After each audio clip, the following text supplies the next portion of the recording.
డబ్బు, అనారోగ్యం, ఉద్యోగం, వ్యాపారం, అప్పులతో బాధపడుతున్నారా? మీకోసమే launch your future program. Elon Musk ఎప్పుడో ఒక మాట అంటుంటారు, న్యూక్లియర్ వెపన్స్ కన్నా కూడా ఆర్టిఫిషియల్ ఇంటెలిజెన్స్ అనేది చాలా డేంజరస్ అని చెప్పి. మనం ఎథికల్గా వాడకపోతే ఏఐని మానవాళికి ప్రమాదకారిగా మారిపోద్ది అనమాట.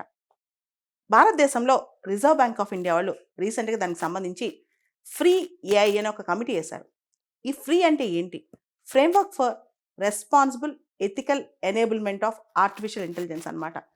ఈ కమిటీకి చైర్మన్గా ప్రస్తుతం IIT Bombay professor mister Pushpak భట్టాచార్యని అపాయింట్ చేశారు. మొత్తం 8 మంది సభ్యులున్న కమిటీ ఇది. ఈ కమిటీ 6 నెలల లోపల రిపోర్ట్ ఇచ్చింది, ఏఐని ఎలా వాడాలి ఎథికల్గా, రెస్పాన్సిబుల్గా అని చెప్పి. ఆర్టిఫిషియల్ ఇంటెలిజెన్స్ అనేది మనం అనుకున్న దానికంటే శరవేగంగా మన జీవితాల్లోకి వచ్చేస్తుంది. అంతేకాదు, వచ్చే 5-10 సంవత్సరాల్లో ఉద్యోగాలు ఏమీ కనిపించవు. ఏఐతోనే ప్రపంచం అనేది పరిపాలించబడబోతోంది.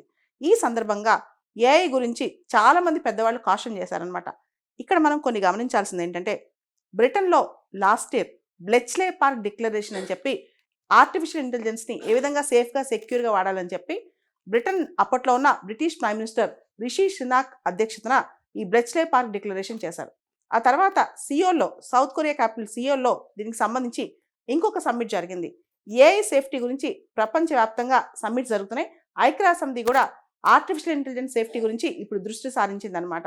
ఆర్టిఫిషియల్ ఇంటెలిజెన్స్ సంబంధించి యునైటెడ్ నేషన్స్ ఆర్గనైజేషన్ సార్వభౌమ దేశాలు ఏఐని ఏ విధంగా నియంత్రించాలనే దాని మీద ఒక తీర్మానం కూడా రీసెంట్గా పాస్ చేసిందనమాట.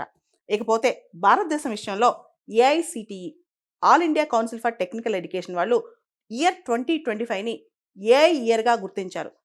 ఆర్టిఫిషియల్ ఇంటెలిజెన్స్ ఇయర్గా గుర్తించారనమాట. అంటే భారతదేశం ఆర్టిఫిషియల్ ఇంటెలిజెన్స్లో విశ్వగురువు కావాలని, దాని దిశగా అడుగులు వేయాలని చెప్పి ప్రయత్నాలు 2025లో స్ట్రాంగ్గా పడతాయి. 2025 ఇయర్ అనేది ఏఐసిటిఈ వాళ్ళు ఇయర్ ఆఫ్ ఆర్టిఫిషియల్ ఇంటెలిజెన్స్ అని చెప్పి భారతదేశంలో గుర్తించారు. దానికి సంబంధించి విద్యా వ్యవస్థలో, రీసెర్చ్లో మార్పులు వస్తాయి అన్నమాట. దాదాపు 14,000 ఏఐసిటిఈ అప్రూవ్డ్ ఇన్స్టిట్యూషన్స్, దాదాపు 40 మిలియన్ స్టూడెంట్స్ దీనివల్ల ప్రభావం చెందబోతున్నారు. Reserve bank of India artificial intelligence సంబంధించి వేసిన ఈ కమిటీకి ప్రధానమైన బాధ్యత ఏంటంటే, ఎన్బిఎఫ్సిస్ కానీ, బ్యాంకింగ్ ఇన్స్టిట్యూషన్స్ కానీ, ఫిన్టెక్ ఇండస్ట్రీస్ కానీ, పబ్లిక్ సెక్టర్ ఆర్గనైజేషన్స్ కానీ, ఇతరత్ర మైక్రో ఫైనాన్స్ ఆర్గనైజేషన్స్ కానీ, ఏవైనా సరే ఏదైతే ఫినాన్షియల్ సర్వీసెస్ అందిస్తున్నాయో వీళ్ళు ఆర్టిఫిషియల్ ఇంటెలిజెన్స్ని రెస్పాన్సిబుల్గా, ఎథికల్గా ఎలా వాడుకోవాలి, దానికి సంబంధించిన మోడాలిటీస్ ఏంటి, రెస్పాన్సిబుల్గా, ఎథికల్గా వాడుకోవాలంటే ఎటువంటి ఎనేబులర్స్ ఉండాలి, వీటికి సంబంధించి ఆ కమిటీని వీళ్ళు సిఫార్సులు అడుగుతున్నారన్నమాట. అందుకనే ఇంత పెద్ద హై పవర్డ్ కమిటీ వేశారు ఐఐటి బాంబే ప్రొఫెసర్ అధ్యక్షతన. మనం అవునన్నా కాదన్నా మనం ఇక నుంచి ఏఐతో బతకాల్సిందే, అది కంపల్సరీ. ఏఐ అనేది, ఆర్టిఫిషియల్ ఇంటెలిజెన్స్ అనేది డిస్రప్టివ్ టెక్నాలజీ అనమాట. భవిష్యత్తులో మిగతావన్నీ పక్కన పడేసి అదే మన జీవితంలోకి రాబోతుంది. ఈ టైంలో మనం వచ్చే ఆర్టిఫిషియల్ ఇంటెలిజెన్స్ యుగాన్ని ఎథికల్గా, రెస్పాన్సిబుల్గా ఎలా వాడుకోవాలి, దీన్ని మనం అడాప్ట్ చేసుకోవాలన్నమాట. విక్టర్ హ్యూగో అనే గొప్ప వ్యక్తి ఒక మాట అంటారు, no power in this world can stop an idea whose time have come. ఇప్పుడు ఏఐ టైం వచ్చేసింది, దాన్ని ఎవ్వరూ ఆపలేరు.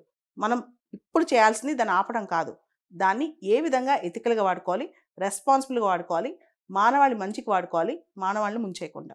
ఇలాన్ మస్క్ ఎప్పుడో ఒక మాట అంటుంటారు, న్యూక్లియర్ వెపన్స్ కన్నా కూడా ఆర్టిఫిషియల్ ఇంటెలిజెన్స్ అనేది చాలా డేంజరస్ అని చెప్పి. మనం ఎథికల్గా వాడకపోతే ఏఐని మానవాళికి ప్రమాదకారిగా మారిపోద్ది అనమాట. భారతదేశంలో రిజర్వ్ బ్యాంక్ ఆఫ్ ఇండియా వాళ్ళు రీసెంట్గా దానికి సంబంధించి ఫ్రీ ఏఐ అనే ఒక కమిటీ వేశారు. ఈ ఫ్రీ అంటే ఏంటి? Framework for responsible ethical enablement of artificial intelligence అనమాట. ఈ కమిటీకి చైర్మన్గా ప్రస్తుతం IIT Bombay professor mister Pushpak భట్టాచార్యని అపాయింట్ చేశారు. మొత్తం 8 మంది సభ్యులున్న కమిటీ ఇది. ఈ కమిటీ 6 నెలల లోపల రిపోర్ట్ ఇచ్చింది, ఏఐని ఎలా వాడాలి ఎథికల్గా, రెస్పాన్సిబుల్గా అని చెప్పి. ఆర్టిఫిషియల్ ఇంటెలిజెన్స్ అనేది మనం అనుకున్న దానికంటే శరవేగంగా మన జీవితాల్లోకి వచ్చేస్తుంది. అంతేకాదు, వచ్చే 5-10 సంవత్సరాల్లో ఉద్యోగాలు ఏమీ కనిపించవు. ఏఐతోనే ప్రపంచం అనేది పరిపాలించబడబోతోంది. ఈ సందర్భంగా ఏఐ గురించి చాలామంది పెద్దవాళ్ళు కాషన్ చేశారనమాట. ఇక్కడ మనం కొన్ని గమనించాల్సింది ఏంటంటే, బ్రిటన్లో లాస్ట్ ఇయర్ బ్లెచ్లే పార్క్ డిక్లరేషన్ అని చెప్పి ఆర్టిఫిషియల్ ఇంటెలిజెన్స్ని ఏ విధంగా సేఫ్గా, సెక్యూర్గా వాడాలని చెప్పి బ్రిటన్ అప్పట్లో ఉన్న British prime minister Rishi Sunak అధ్యక్షతన ఈ బ్లెచ్లే పార్క్ డిక్లరేషన్ చేశారు.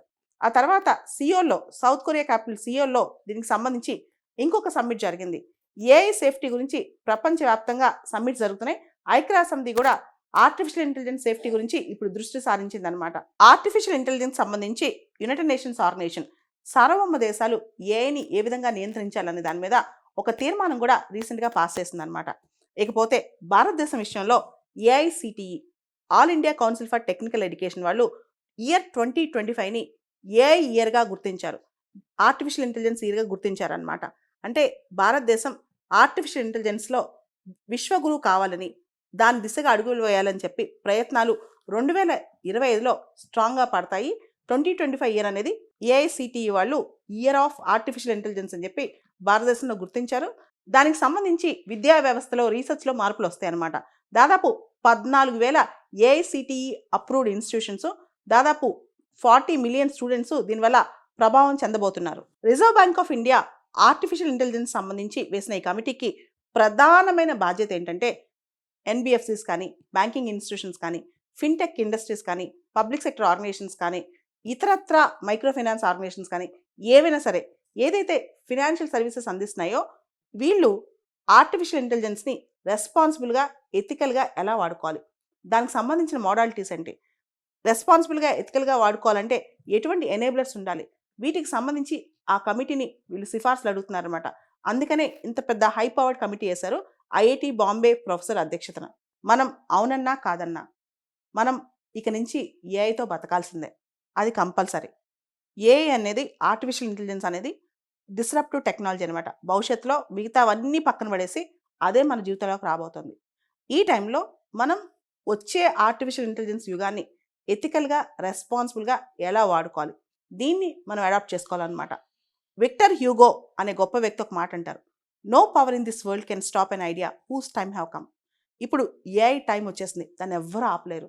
మనం ఇప్పుడు చేయాల్సింది దాన్ని ఆపడం కాదు, దాన్ని ఏ విధంగా ఎథికల్గా వాడుకోవాలి, రెస్పాన్సిబుల్గా వాడుకోవాలి, మానవాళి మంచికి వాడుకోవాలి, మానవాళిని ముంచేయకుండా.